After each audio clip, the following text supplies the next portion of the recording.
नमस्कार, मी गणेश आथवल. स्वामी कृपा क्रिएशन या युट्यूब चॅनलमध्ये तुम्हा सर्वांचं मनपूर्वक स्वागत करतो.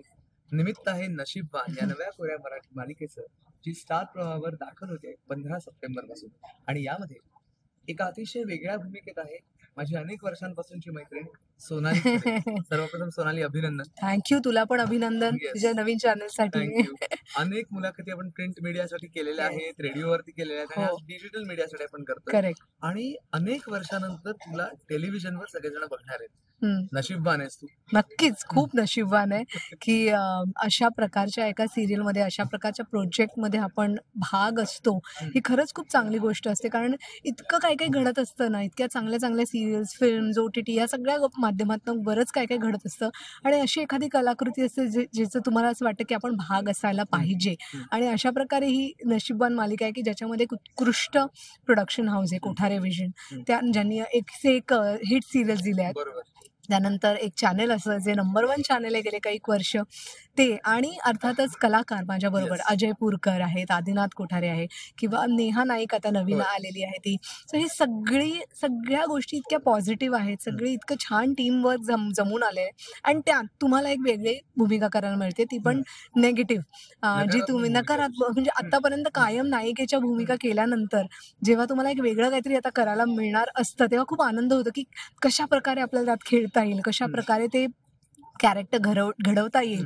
सो या सगळ्या गोष्टींचं दडपणही असतं आणि एक उत्सुकताही असते की कशा प्रकारे ते वेल रिसिव्ड होईल ऑडियन्सकडनं.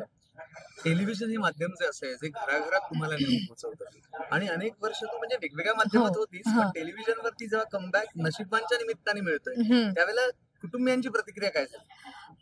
कुटुंबियांची प्रतिक्रिया ऑफकोर्सच खूप छान होती, कारण की त्यांना असं होतच होतं, म्हणजे माझ्या मुलीला, की आता मम्मा तू आता आता फुल फ्लेजेड सुरू कर, म्हणजे एक फिल्म केली किंवा OTT केलं किंवा निर्मिती होती, या सगळ्या गोष्टी करतच होते. पण तिचं पण असं मत होतं की आता तू काहीतरी छान डेली सोप टाईप वगैरे कर. पण तिला ही कल्पना नव्हती की आता जेव्हा डेली सोप सुरू झालंय तेव्हा आई रोजच बाहेर असते, रोज शूट करते, आणि त्यामुळे ते आता खूप मिस करते. पण तरी सुद्धा मी, माझा नवरा, माझी आईला अत्यंत आनंद झाला, कारण की माझ्या करिअरच्या सुरुवातीपासून ती माझ्याबरोबर आहे. आणि सुरुवात माझी सिरियलनेच झालेली होती, टेलिव्हिजनने झालेली. सो त्या माध्यमाकडे आता जेव्हा मी परत येते, तर सगळ्यांनाच खूप घरातल्यांना आनंद झाला. आणि तुझी व्यक्तिरेखा जी नकारात्मक आहे, त्यासाठी देहबोलीमध्ये किंवा असं काही वेगळ्या लुकमध्ये काही फरक केला? हो, अर्थातच.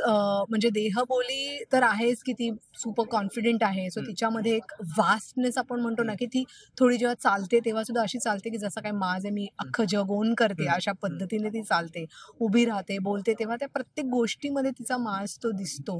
ते वृक्ष बोलणं तिचं. आणि एक काही अशा लकबी आहेत किंवा असे काही एक ठराविक वाक्य आहे, जसं ती नेहमी म्हणते की तिला लोकांची लायकी दाखवायला आवडतं, त्यामुळे ती कायम म्हणते की लायकीत राहायचं. सो असा तिचा एक तकिया कलाम आहे.